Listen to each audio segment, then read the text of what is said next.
Hello, everyone, and welcome to another episode of ElTeacher podcast. I'm your host, Anthony, and today we'll be exploring vocabulary related to visiting the doctor. Going to the doctor is something we often do when we're feeling unwell, and having the right vocabulary is essential for clear communication in this setting. In this episode, you'll learn some common words and phrases that you might encounter during a doctor's visit or when you're not feeling well. First, let's listen to a conversation to help you familiarize yourself with the vocabulary and practice the correct pronunciation of each word. Good morning, Lisa. What brings you in today? Good morning, doctor. I haven't been feeling well since yesterday. I feel dizzy and I have this constant ache in my body. I think I might be coming down with something. I see. Do you have a headache as well? Yes, and it's making it hard to concentrate. I also have a slight fever and feel really weak. It sounds like you might have caught a cold or possibly the flu. Let's check your temperature. Yes, you have a mild fever, but nothing too serious. Have you taken any medicine? Not yet. I wasn't sure what to take. I'll write you a prescription for some medicine to help with the fever and body aches. You'll need to take one pill every 8 hours with food. Okay, that sounds good. Will I need any other treatment? I also recommend getting a shot to help with the symptoms and speed up your recovery. It will help your body fight off the infection. A shot? I really don't like needles. I know, but it's quick and will make you feel better much faster. Plus, you don't want to stay sick for too long, right? Yeah, you're right. Let's do it. Great. After that, make sure you drink plenty of fluids, rest, and take your medication as directed. If your symptoms get worse, come back for a follow-up. Thank you, doctor. I appreciate it. You're welcome, Lisa. Take care and get some rest. Oh no, poor Lisa. She wasn't feeling well today. Now let's take a closer look at the first word, dizzy. Did you catch when she used that word in the conversation? Good morning, doctor. I haven't been feeling well since yesterday. I feel dizzy and I have this constant ache.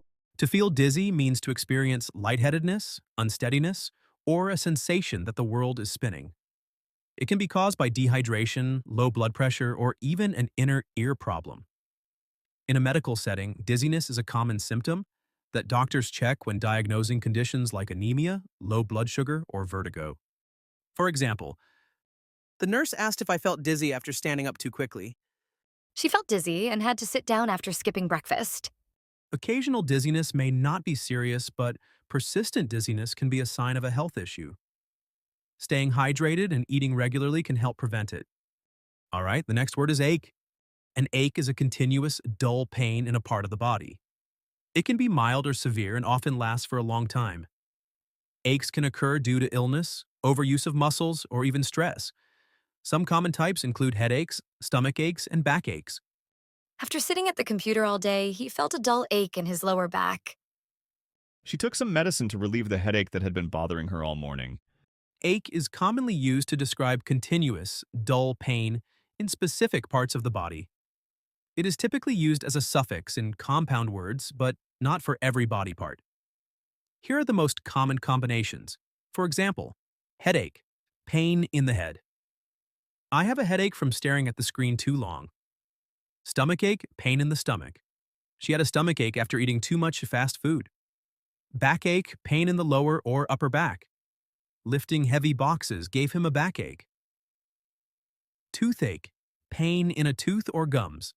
He went to the dentist because of a toothache. Earache, pain in the ear.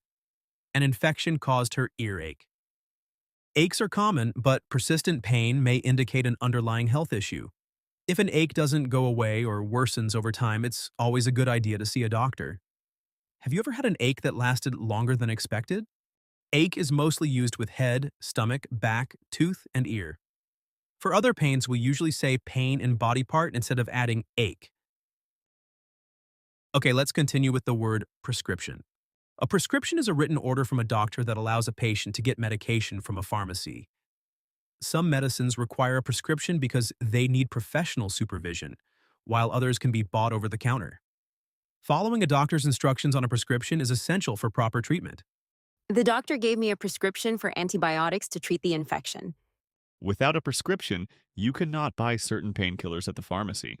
Prescriptions ensure that medications are taken safely and correctly. Always follow the dosage and instructions to get the best results from your treatment.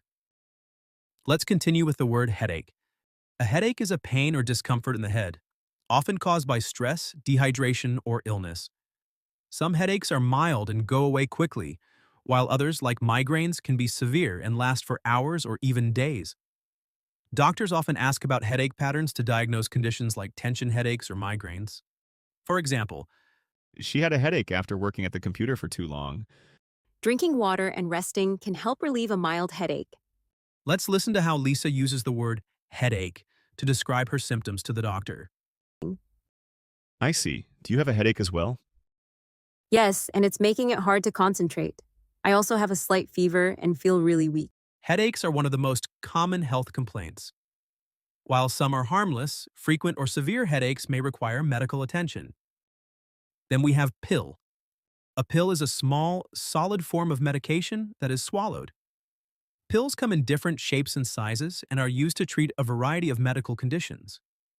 Doctors often prescribe pills for pain relief, infections, or chronic conditions like high blood pressure. For example, The pharmacist told me to take one pill every morning with food. Some people find it difficult to swallow a pill and prefer liquid medicine instead. pills are one of the most common ways to take medicine. Always read the label and follow the correct dosage to avoid side effects. Now we have the word shot. A shot is an injection of medicine, usually given with a needle. Doctors use shots to deliver vaccines, pain medication, or antibiotics quickly into the body. Shots can be given in the arm, leg, or even intravenously, depending on the type of treatment needed.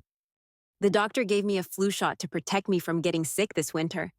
Children often cry when they get a shot, but it helps keep them healthy. Shots are a quick and effective way to receive medication, especially for vaccines and pain relief.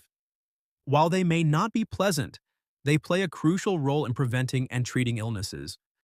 A fever is a rise in body temperature, usually due to an infection or illness. It is the body's way of fighting off harmful bacteria or viruses. A mild fever is not usually dangerous, but a high fever can be serious and may require medical attention. For example, She had a fever and chills, so she rested and drank plenty of fluids. If a fever lasts for more than 3 days, it's best to see a doctor. a fever is the body's natural defense mechanism. Rest, hydration, and medicine like ibuprofen can help bring a fever down, but if it gets too high, medical help may be needed. Finally, we have the word cold. A cold is a common viral infection that affects the nose, throat, and sometimes the lungs. Symptoms include sneezing, coughing, and a runny nose. While there is no cure for a cold, rest and hydration help the body recover faster. She caught a cold after walking in the rain without a jacket. Drinking warm tea with honey can help soothe a sore throat from a cold. Colds are common and usually not serious, but they can be uncomfortable. Getting enough sleep, washing your hands, and eating well can help prevent them. Let's listen to the conversation again so you can spot the vocabulary we've just learned. Good morning, Lisa. What brings you in today? Good morning, doctor. I haven't been feeling well since yesterday. I feel dizzy and I have this constant ache in my body. I think I might be coming down with something. I see. Do you have a headache as well? Yes, and it's making it hard to concentrate. I also have a slight fever and feel really weak. It sounds like you might have caught a cold or possibly the flu. Let's check your temperature. Yes, you have a mild fever, but nothing too serious. Have you taken any medicine? Not yet. I wasn't sure what to take. I'll write you a prescription for some medicine to help with the fever and body aches. You'll need to take one pill every 8 hours with food. Okay, that sounds good. Will I need any other treatment? I also recommend getting a shot to help with the symptoms and speed up your recovery. It will help your body fight off the infection. A shot? I really don't like needles. I know, but it's quick and will make you feel better much faster. Plus, you don't want to stay sick for too long, right? Yeah, you're right. Let's do it. Great. After that, make sure you drink plenty of fluids, rest, and take your medication as directed. If your symptoms get worse, come back for a follow-up. Thank you, doctor. I appreciate it. You're welcome, Lisa. Take care and get some rest. Well, that's all for today's episode. I hope you've enjoyed it and learned something new, especially in this setting, which is so important for everyday conversations. This was episode 25 and the final episode of the English A1 series. I hope you've gained valuable insights into the English language and the importance of expanding your vocabulary. Listening every day is a great way to improve your English skills. Not only do you practice your listening, but you also learn new words and improve your pronunciation. And nowadays, it's super easy to do. You have podcasts, YouTube. Literally, you can open the internet and find hundreds of resources to practice. But remember, consistency is key.